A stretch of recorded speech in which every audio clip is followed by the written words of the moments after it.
ശാലീന മൗനമാകുമി പൊന്മണിച്ചെപ്പിനുള്ളില മൂടിവച്ച നിഗൂഢഭാവങ്ങൾ പൂക്കളായി ശലഭങ്ങളായി ഇന്നിതാ നൃത്തലോലരാ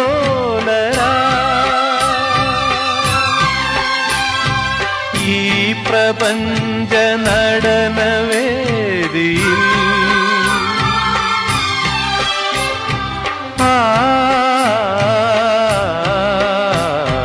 ആരെയും ഭാവഗായകനാക്കും ആത്മസൗന്ദര്യമാണു നീ നമ്രശീർഷരായി നിൽപ്പു നിൻ മുന്നിൽ കമ്ര നക്ഷത്ര കന്യകൾ ആരെയും ഭാവഗായകനാക്കും